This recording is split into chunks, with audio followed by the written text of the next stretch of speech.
action mode on your Zoom to confirm that you're back. You can give a thumbs up or you can smile or whatever. I mean, just making sure that everybody's here. We will be starting with our second session shortly. Our second session is based on the global trends in evaluation. So yeah, I'm waiting for the confirmation, guys. Yeah, there are a few odd participants who has given thumbs up and all. Our resource person for the session is also here. So requesting all the participants to yes.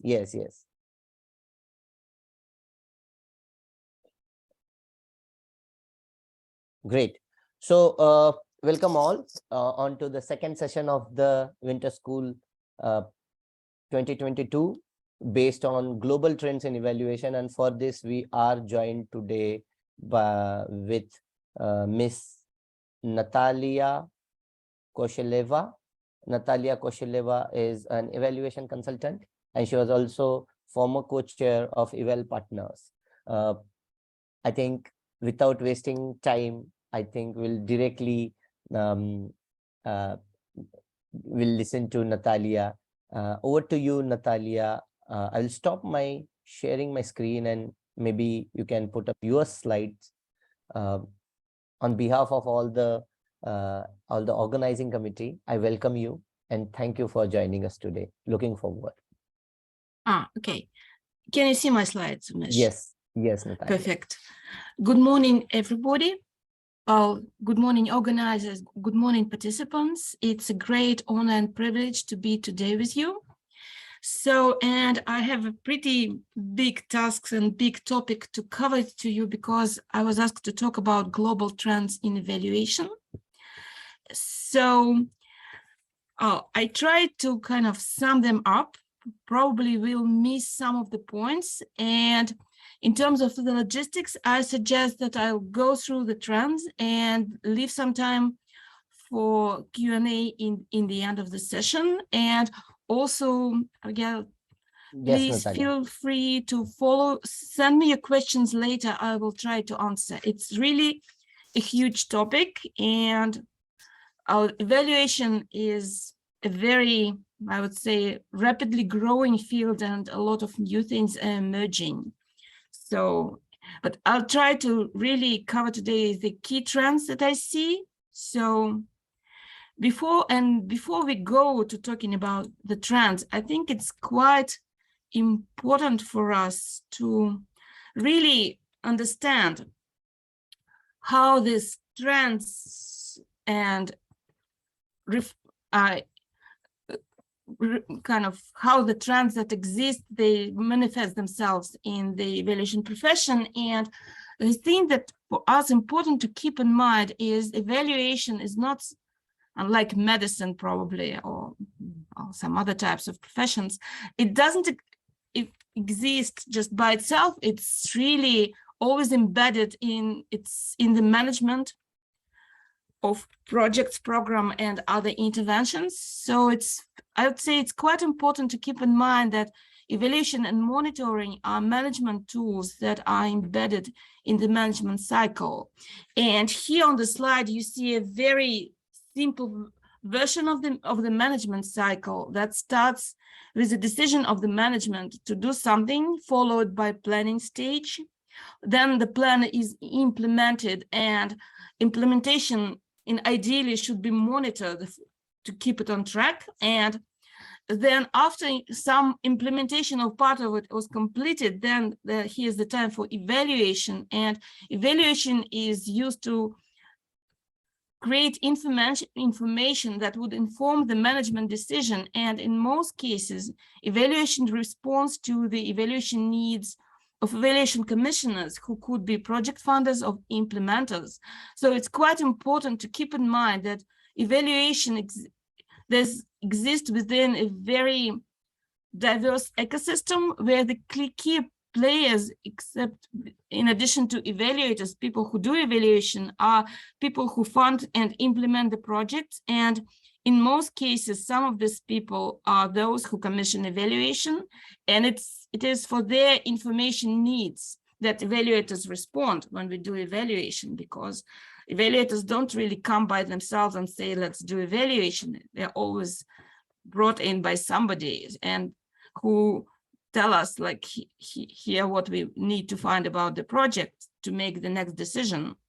And another important player in this ecosystem are project beneficiaries. I put it really broadly, but these are the people who supposedly are benefiting, hopefully, from the project that's being implemented. But it's really, I guess, the relationship between these two key stakeholders that affects what's happening in the evaluation ecosystem. And I would think it's quite important, really, because we are not existing in this vacuum. So evaluation is affected by a lot of trends that also affect people who do the project and people who are affected, who should be benefiting from them. So these trends really affect how the information needs of values of evaluation commissioners, and that affects a lot as how evaluation is done, because really evaluators are responding to the needs of the commissioners a lot. And also the trends affect how we do evaluation as professionals.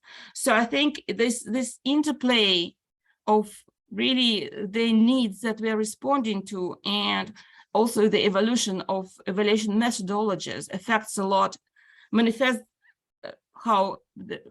affects a lot the profession, and the trends affect both these two key aspects of the evaluation profession. And I think that the key trend, which is not new, but it's really growing, developing, getting stronger, and I think it will be with us for quite a while in the future years, is really, I was a bit struggling how to call it, but the idea is and you can maybe see it everywhere around you, is that we are moving from the idea of hierarchical world to the world that it's human-centered. And there's a growing understanding that every individual has some intrinsic value, rights, and is important in the system. So we're really moving from the hierarchical systems to the networked systems, and the recognition that every human life matters. The development should be human-centered, and I guess one of the key cornerstones of the SDGs that's been recognized by all the governments, at least on the paper, is no one should be left behind. So it's really, I guess, the trend is from moving from kind of responding to the needs of the people on the top of social hierarchies to recognition of the value of every human being. And it's been there, I guess, well, for quite a while, maybe starting after the Second World War with the adoption of the Human Rights Declaration. And it keeps going and manifests itself in a lot of seminal documents, like, for example, the SDGs. But it's really, I guess, this trend has played an important role actually in the establishment of evaluation of the profession, because you might have heard that the birth of the evaluation as a profession is often traced down to the war on poverty in the USA and the adoption of the 1965 law that is Act on Secondary and Elementary Education, that established the program of grants for school districts that were to improve the provision of educational services and educational outcomes for children from poor families, and to ensure that the money are spent properly and the outcomes achieved. The law mandated evaluation of those grants provided by the federal government. And actually, this act created a major push for the development of evaluation profession in the US, because it created a huge demand for project evaluation, first of all, in the education field. And actually, this push created the movement created the impetus that to some extent led to the development of the evaluation as a profession and its eventual international spread. So I would say evaluation from its very beginning was affected by this trend of the growing understanding that every human life matters.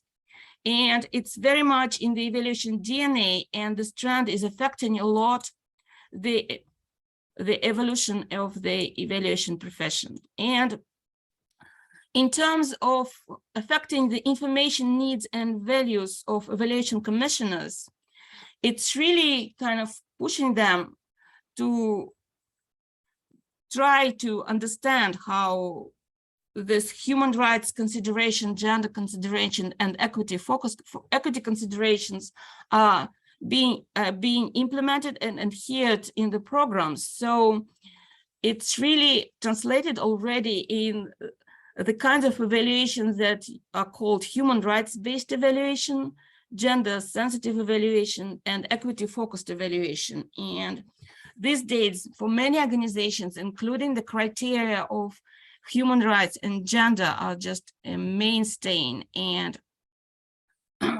so that's something you'll be, I think, facing more and more and having to deal with more and more in your evaluation practice as you go. And there's also, I guess, this attention to the principle, to adherence to the principle of no one left behind, and the discussion of who was left behind in the project is also becoming a mainstay in the evaluations, and one of the questions you're being asked and something you need to respond.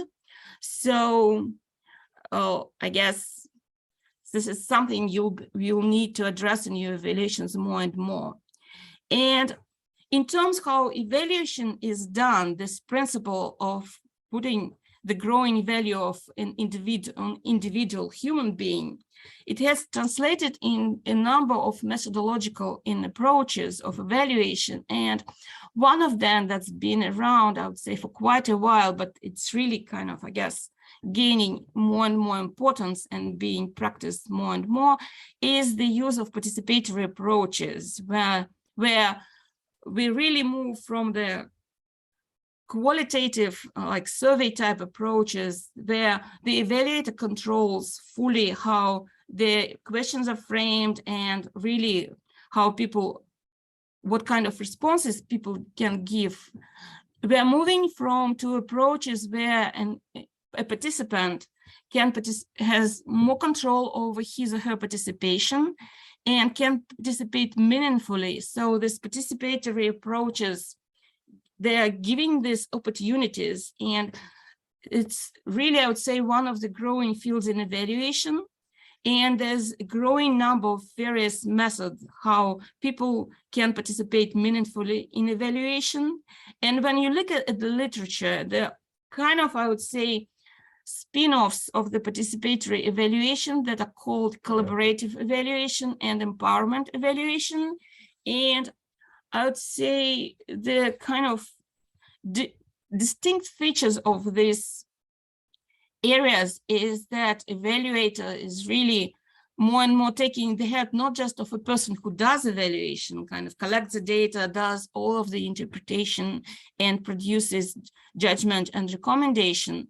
In collaborative and empowerment types of evaluation, evaluator becomes more of a facilitator that helps both people who implement the projects and people who are benefit from those projects are being the stakeholder of this project in some other ways, is really to frame the evaluation. And in empowerment evaluation, the idea is that beneficiaries and program team may also engage in data collection and interpretation under the guidance of evaluators. So it's really, in evaluation, there's a strong kind of trend of shifting the power from the evaluator to people, to the beneficiaries. And that's one of the manifestations of this trend of the growing understanding of the importance and value of every individual. Another manifestation of this trend in evaluation is the the area called, the branch called transformative evaluation, or emancipatory evaluation, as it was called initially. It comes very much from the writing and work of the Professor Donna Mertens in the US and people who follow her work. And this transformative evaluation really kind of rethinks and reconsiders the position of the evaluator in the evaluation process, because coming from the like traditionally, evaluator is often seen as a person who is like unbiased and detached, and which allows him or her to collect the objective information. Transformative evaluation explicitly says that evaluators should explicitly espouse the values of social justice and like the value of human rights and the fact that every life matters, and should really use evaluation to promote this. And so it's just really puts evaluator as a social activist. And that's another, I would say, growing area in the evaluation. Other evaluation approaches that espouse this idea of evaluator being a social activist and a person who takes the explicit responsibility for promoting social justice and equity are approaches called feminist evaluation. And it's very interesting because while feminist evaluation started with the idea that of promoting the rights and interests of women, now the feminist evaluation says that it's about promoting the rights and interests of all people who are being discriminated.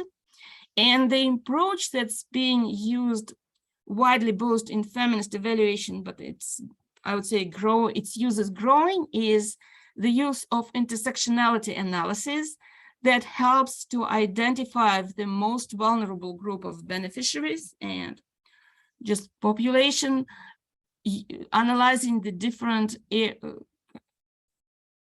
areas, the different types of discrimination, and just really finding how being part of specific social group really can potentially affect and affects people experiences within the projects.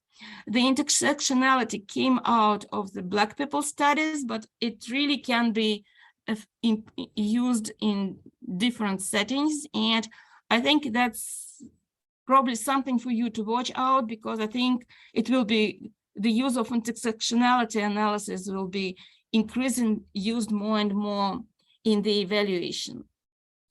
One of the areas I would say that links closely with intersectionality and addressing the potential discrimination and how being part of a specific social group affects people experiences within the project is the area that deals with involving youth in evaluation. And actually, I think the establishment of a world youth is one of the aspects of this understanding that young people should be more involved in everything that has to deal with them, and actually in everything that deals with how the social projects are developing. So I think the idea of involving youth in evaluation, of meaningful involvement of youth in evaluation, came out of the, I would say, positive youth development field, where the idea was that no projects for young people should be developed and done without the implementation as decision makers. So that led to development of evaluation approaches that call for active and meaningful involvement of young people in evaluation. And there's a whole field of methodologies that allow for involving young people and even very small children in evaluation, not only just sources of information, but also creating meaningful opportunities for them to engage in the discussion and engage in data collection and in data interpretation to give their views. So that's, I would say, another area where the trend for increased valuing of a human being is being manifested broadly in the ways how we do evaluation. An important area is also something that we can call decolonization of evaluation. Like here we see things like putting greater importance of indigenous ways of knowledge generation. For example, African Evaluation Association has a special area of work where they are working on integration of African traditional knowledge in evaluation and really developing their own approaches, which is called Made in Africa evaluation. But I would say in every part of the world, there are really efforts of that kind of not just using the evaluation methodologies and approaches coming out of the West, where evaluation emerged initially, but also developing their own ways of talking about evaluation, including in their national languages, and really integrating their own cultural peculiarities and cultures into the evaluation practices.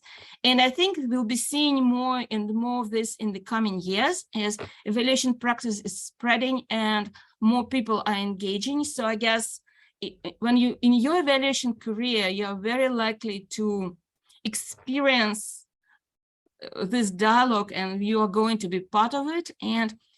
But also I think, given that probably you're looking at it from the Asian region, I think the idea of decolonizing evaluation is not just something that's happening outside of the global north or the Western countries. It's also something that's very much happening within the global north countries, because, for example, right now in American Evaluation Association, there's a lot of dialogue how really they decolonize evaluation inside the country and how evaluation can give more recognition and voice for communities that were traditionally more discriminated and kind of left without voice and power inside the global north as well. So it's really the big process of how evaluation can give voice to people who were traditionally discriminated, and how we involve meaningfully different stakeholders with different cultural backgrounds and different level of power within the society in the evaluation to create the socially equitable outcomes for the people involved in the program. So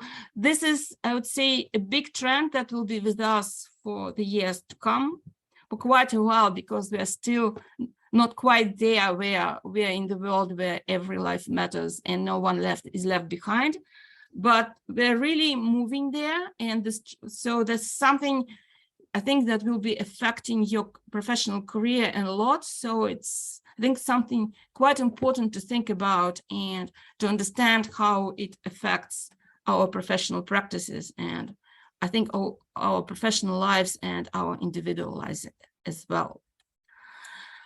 Okay, another trend that I think is also has been around for quite a while and will stay for us for quite a while is the increasing complexity of interventions.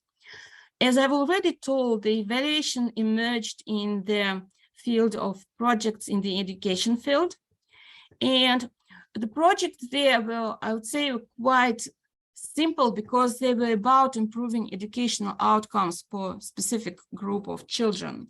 And because these projects were quite simple, so and oftentimes they were very much about creating some specific educational programs which were implemented under a significant control after the people who were doing these projects. So it really affected a lot this thinking of how evaluation is done and how the projects look like.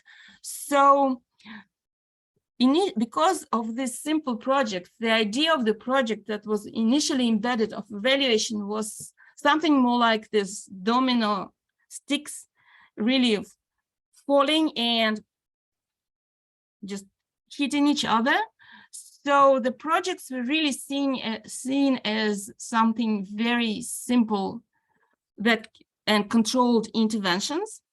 And a lot of evaluation really evolved in responding to this idea that implementers fully control everything that happens inside the project, and they are fully accountable for that.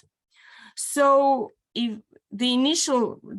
like older versions of evaluation, which are formative and summative, were very much based on the idea that you can create some intervention model, you can tweak it and improvement and really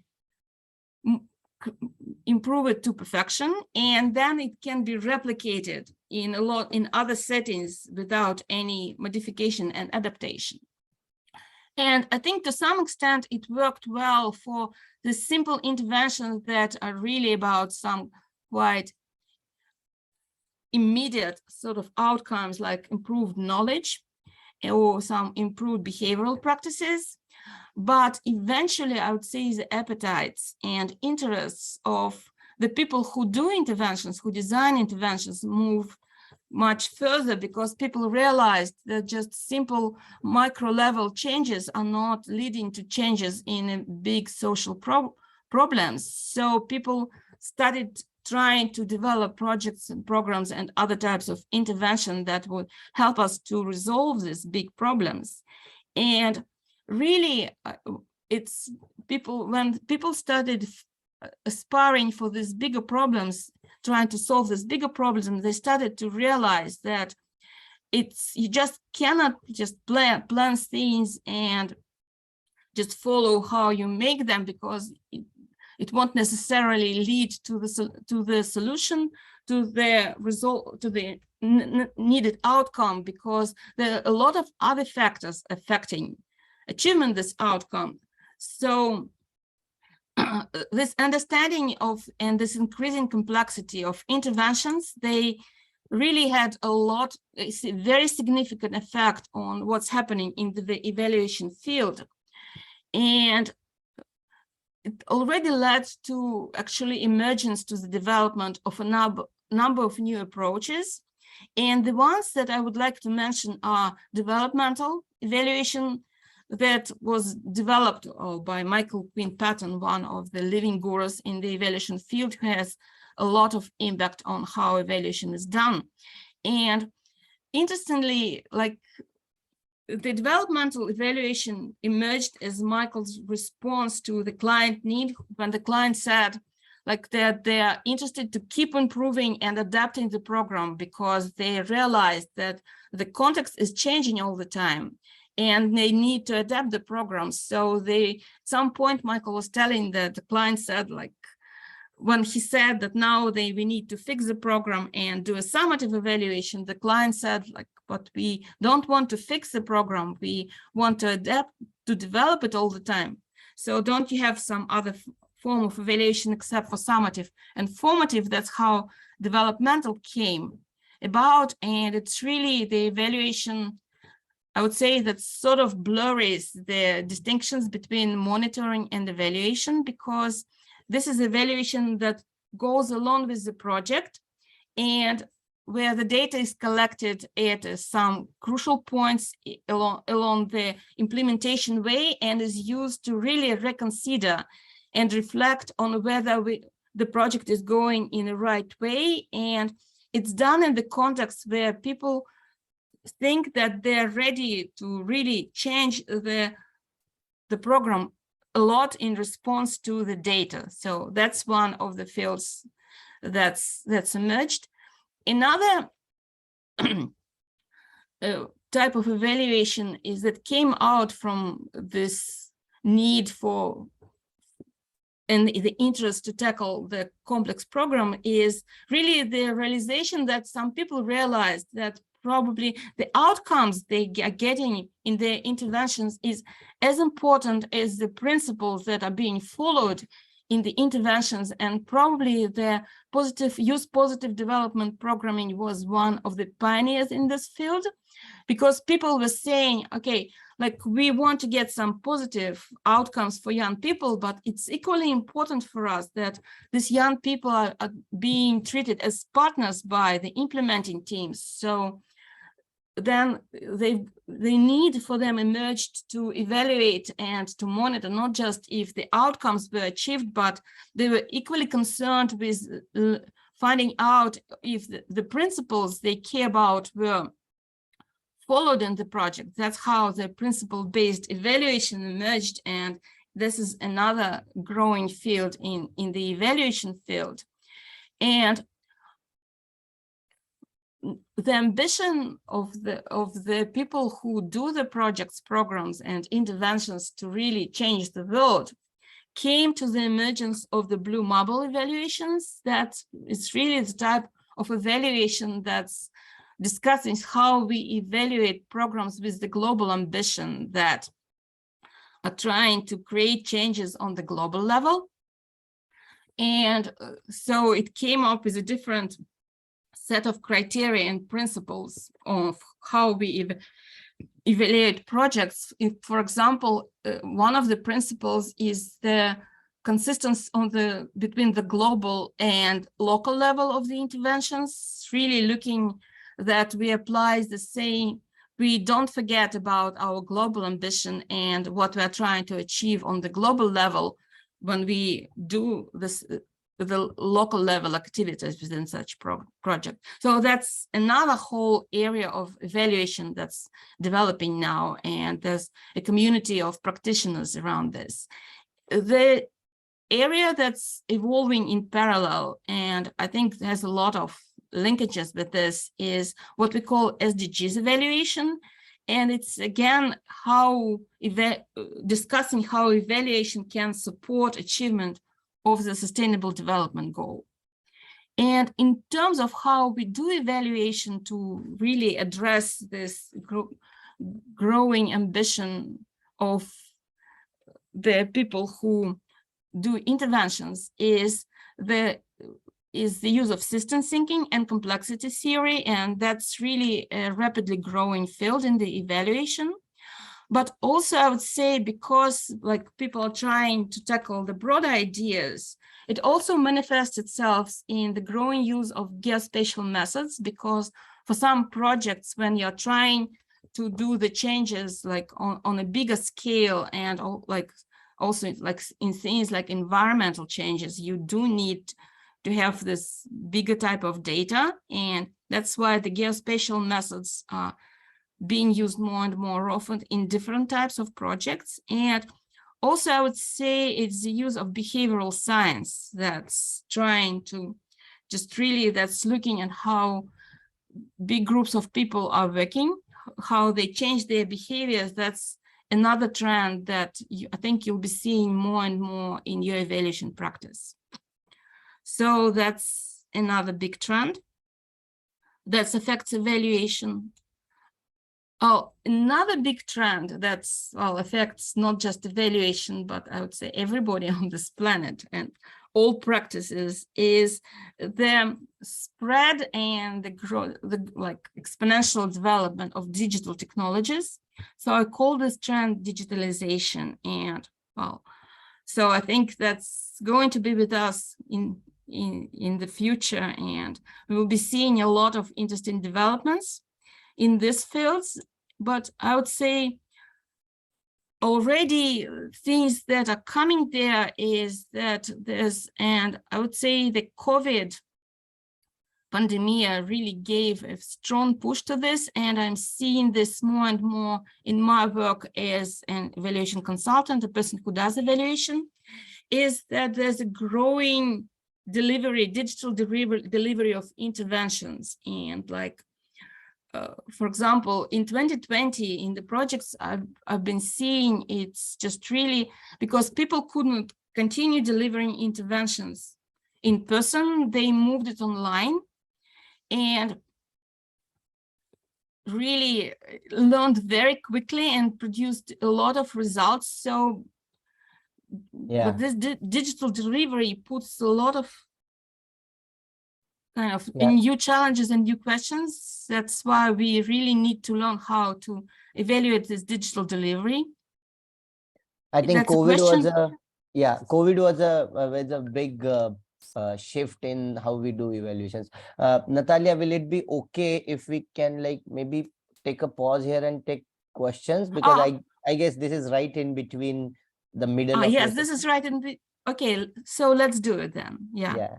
Yeah. I think there is a question in the chat Mhm. box from Shrimoyi, and I will invite Shrimoyi to unmute because I think the question is has multiple facets. So Okay. Shrimoyi, you can unmute and ask the question directly to Natalia. Mhm.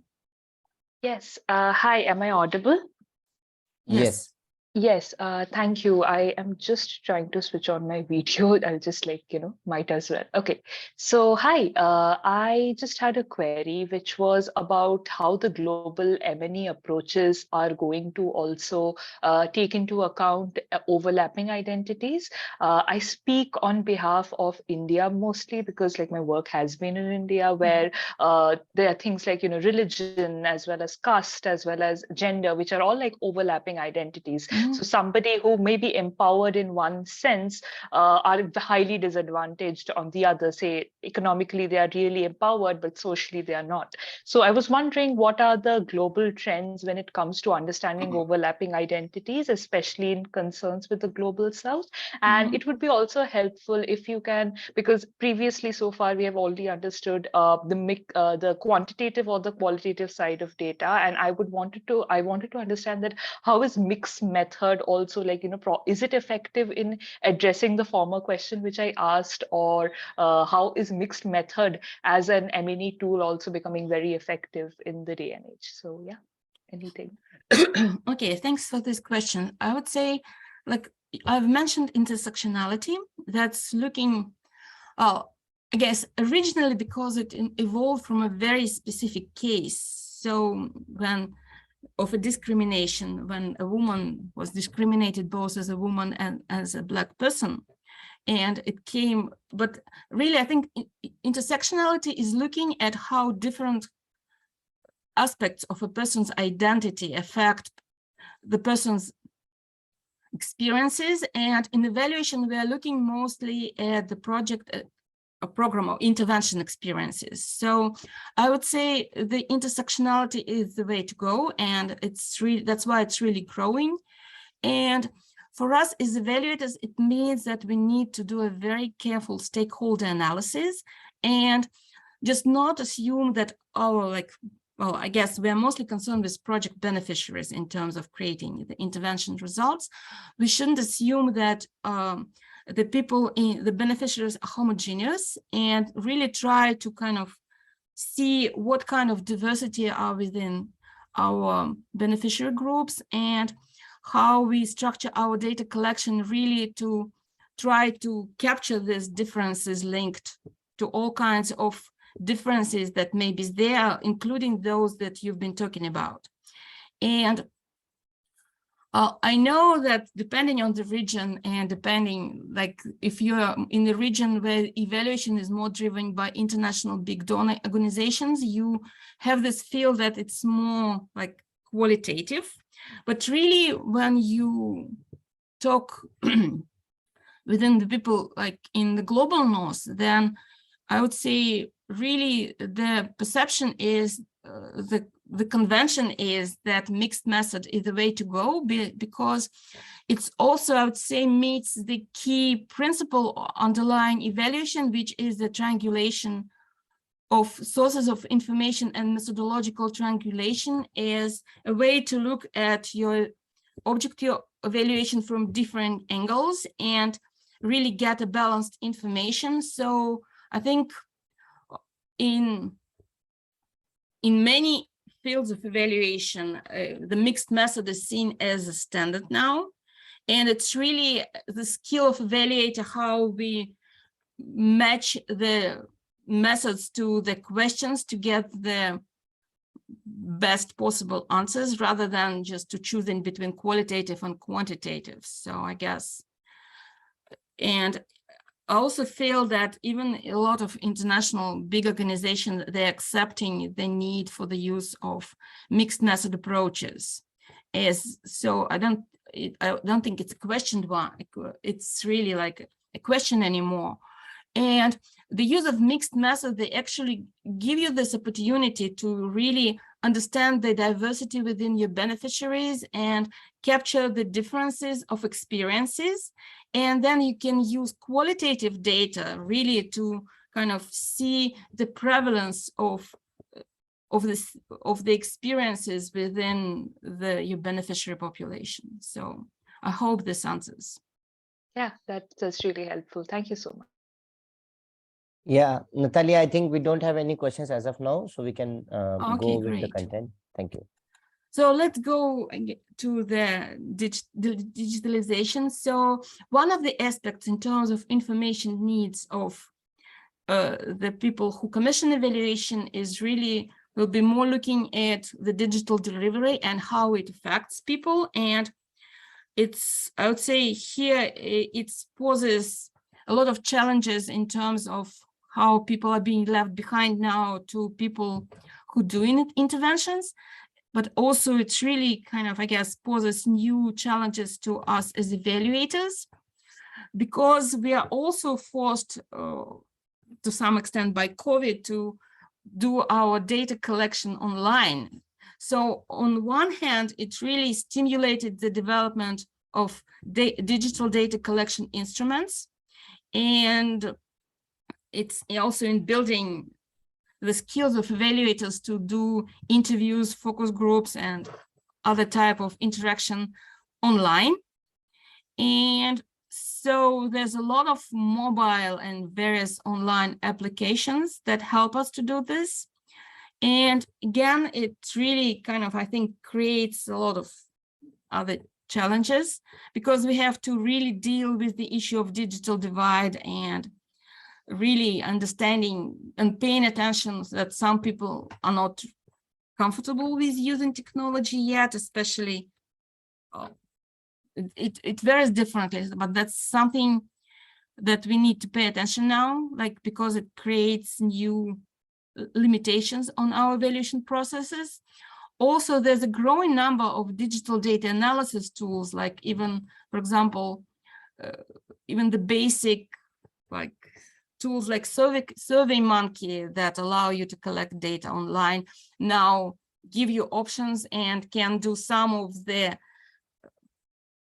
data analysis themselves, including even analysis of the use of trends, some sort of thematic analysis that was usually the area where humans were doing it better. Now, the development of artificial intelligence really kind of replaces human beings there themselves. So, which increases, I would say, the speed of data analysis, but I guess creates another challenges, because then it's really evaluators now need to know how to train the artificial intelligence to get the sensible data from the AI analysis of data.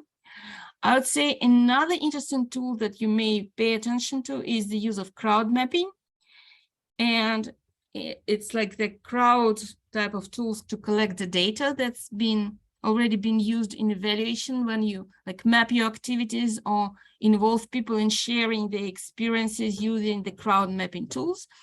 And also that's the use of big data that people talk a lot in evaluation, though I would say the examples when big data has been used sensibly in evaluation are still rare, but that's something we are looking into.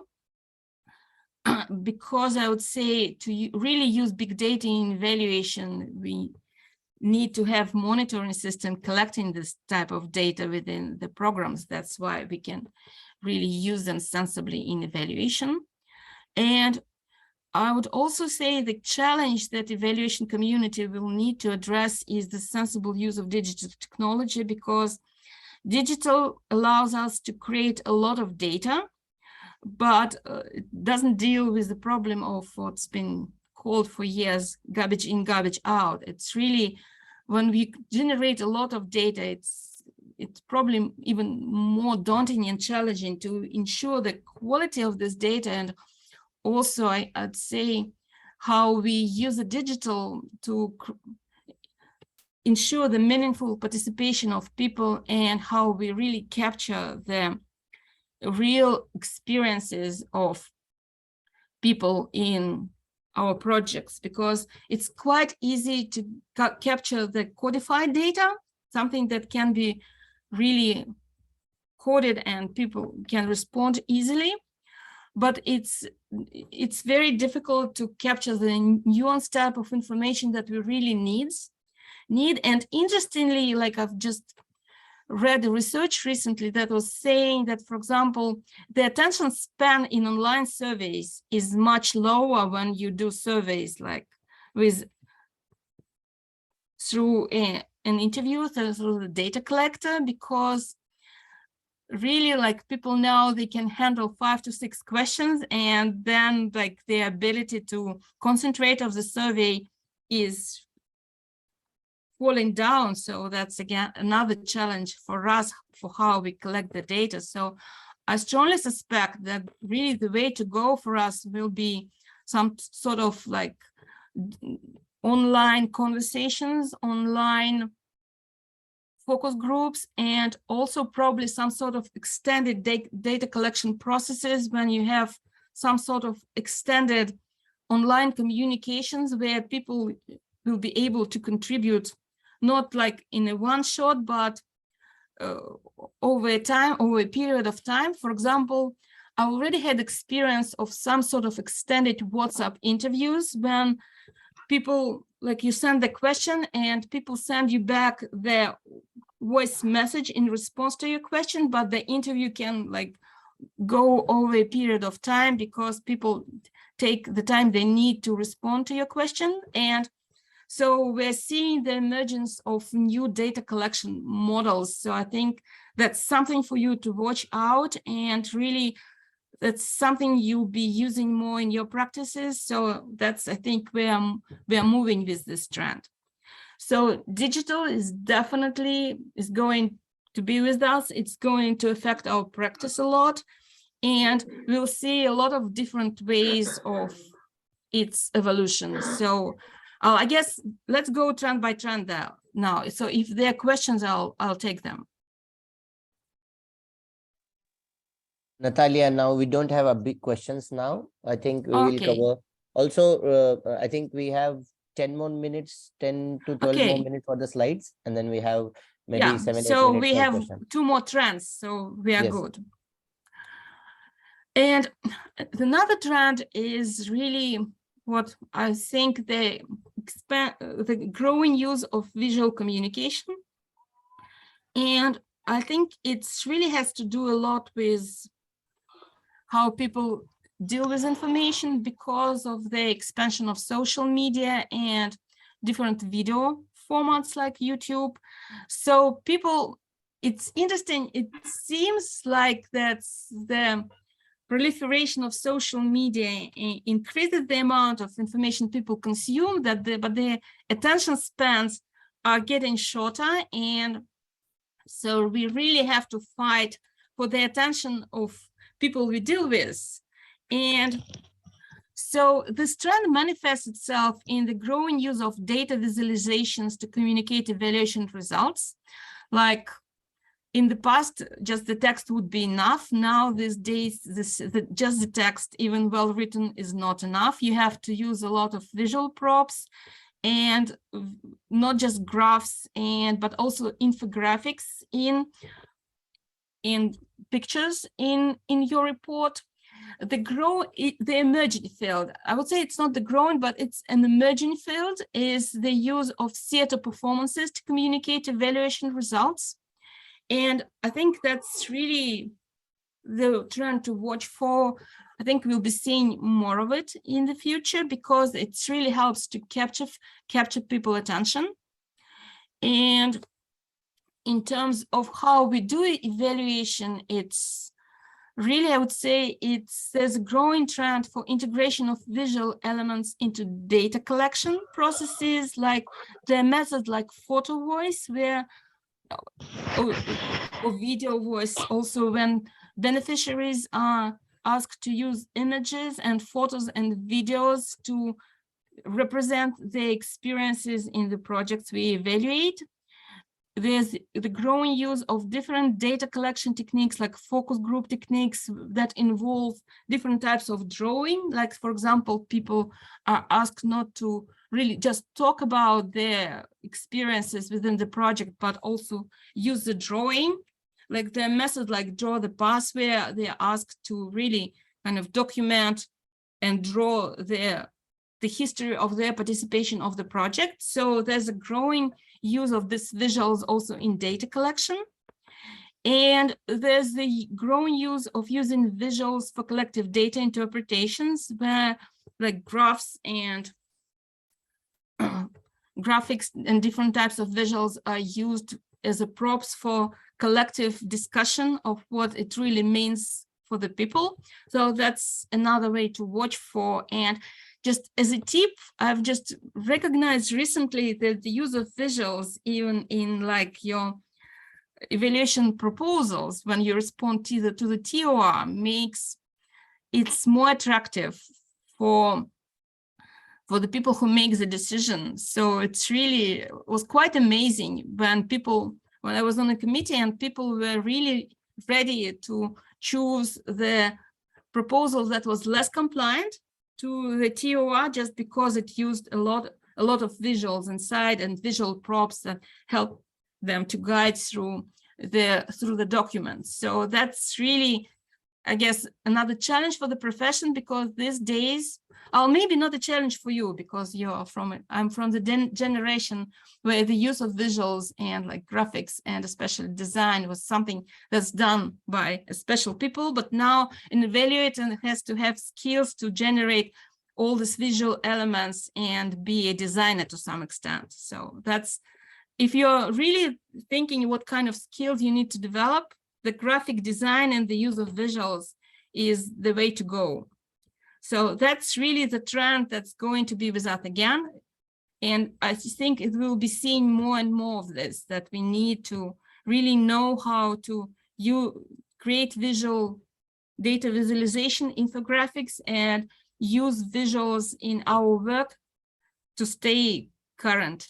And another trend that I see, and it's going to affect our professional is the use of business approaches in creation of social results. As you know, initially, the field where evaluations practice and social projects, social interventions were supported by government-like institutions or big foundations. But really now, business also sees itself as responsible for creating the social value.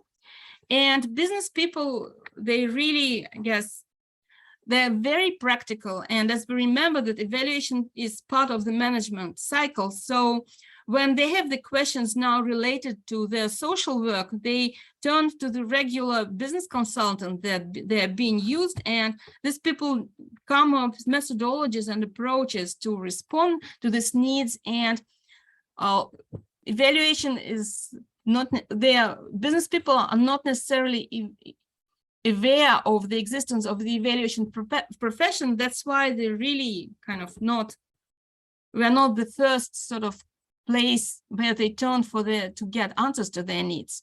And because of this, there's a number of approaches that are very similar to evaluation, but really kind of distinct to that. And they emerged in response to the needs of the business people that came to do social interventions. And the one that's really growing is the social return on investment promoted by the Social Value Network.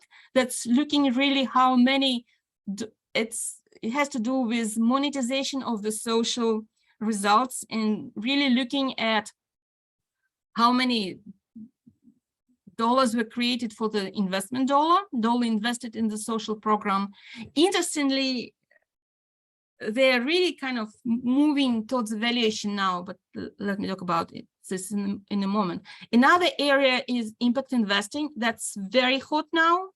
And there's a whole community of people who support them in really measuring the performance of social impact interventions. And another growing field is social developmental impact bonds. That's again really Natalia, bringing. Mhm. have you shared the slide? I think the slide is still how to trend manifests. Yeah. Okay. Social thought- return, impact investing, Yeah, yeah. social development. Cool. Yeah, so Yes. that's the right one. Yeah. And really, I guess the trend here, while initially they emerged just by themselves and without paying attention to the existence of the evaluation field, we have to recognize that we're still like a small field and not everybody knows about us. Right now, there's a very rapid and strong integration between the field, and there's dialogue of these new practitioners and evaluation practitioners, because fields eventually recognize existence of each other, and through, I guess, just because hiring different people and we bid for this project. So right now I see a lot of integration between the fields, and so I guess you may expect more of this. And I think part of it is for evaluation is that there will be a growing attention to the monetary aspects of the programs. But also you can, I would say, impact investing and social return of investment, the areas where evaluators are more and more welcome. So that's something you may want to look at. That's a potential field for your professional development and practice. And definitely the area of social development impact bonds, where they need external evaluators to measure the results that are being paid for by people who underwrite them. That's definitely the area for evaluators. So that's something to keep in mind and look for, because these are the growing fields. And I think the main trend, I would think, that we should keep in mind, and that is the growing use of evaluation. The evaluation profession is growing rapidly, which manifests itself in really the growing number of potential commissioners who understand the value of evaluation. And you might have heard that there's the movement of members of parliaments for the greater use of evaluation. There's a growing understanding of the value and the importance of evaluation about the national executive authorities on all levels, and that manifests itself in more and more countries adopting national evaluation policies. There's also expansion of evaluation use in government, NGO, and private sectors. There's also a growing evaluation community, and there's rapid emergence of academic programs, but I would say it also creates the challenges about how we really develop national evaluation communities and how we as profession promote the importance and correct use of evaluation on the national level. One of the vehicles for this is national evaluation associations, societies, communities of practice. That's why they're called VOPIs, the Voluntary Organization for Professional Evaluation. That's really the way the profession responds to this, is trying to cooperate more among professionals, both not just on the national level, but also internationally. And that started with the establishment of the Association of Evaluation Associations, the International Organization for Cooperation in Evaluation, eventually leading to the establishment of Eval Partners, which is a global movement that brings all major players in the evaluation field, and the establishment of networks, with Eval Youth being one of the networks that tries to bring together young and emerging evaluators globally, but also on the levels. And we are also seeing the global campaigns when evaluation professionals join forces and really promote the value and importance of evaluation. You might have heard of Eval for Action campaign that's was initiated by Eval Youth, among others, and also the Evidence Matters campaign, that's a flagship one led by Eval Partners. It's really, I would say, one of the manifestations that how evaluation community responds and promotes the growth of evaluation profession. And I think that's a good trend for us, that the profession grows, because it creates additional professional opportunities for us. So I think the key message, one of the messages I want you to take now is evaluation is a cool profession. It will give you a lot of opportunities for professional development, but it's a somewhat lonely profession because, well, it's usually practiced in a small team or even solo. But I think if we really want to develop in the profession and we want to kind of have more professional opportunities in the future, it's very important for evaluation professionals to cooperate on different levels to advance evaluation agenda and understanding of the importance of evaluation. That's why I really encourage you to get involved with your WOPE, to get involved within the evalues community, and really kind of maybe in other international networks supported by eval partners, just to advance the profession, but also really kind of to help to maintain this trend of the growing use of evaluation. So that's it in a nutshell. I try to cover the main trends, and I'll be happy to answer your questions now. Yeah, thank you, Natalia. I think one questions that we have is with the trend of putting like visual content, right? With visuals and content. The question is how it is taken by funders, and how we work with them to even accept, because funders are generally used to numbers, right? And the Excel sheets and all. So how do we bring this into conversation and make it more acceptable? Oh, actually, from my experience, I would say it's just the funders are there, they're putting it on the table. And like, I would say 5 years ago, I was expected just to do the report, and they liked the graphs in the report, but didn't, well, it wasn't like a must. I would say about 4 years ago, I started being asked to do also the evaluation briefs, and they were actually expecting me that I would design it myself. I'm talking about UN agencies, and I would say 2 years ago, I was asked to do infographics for the report.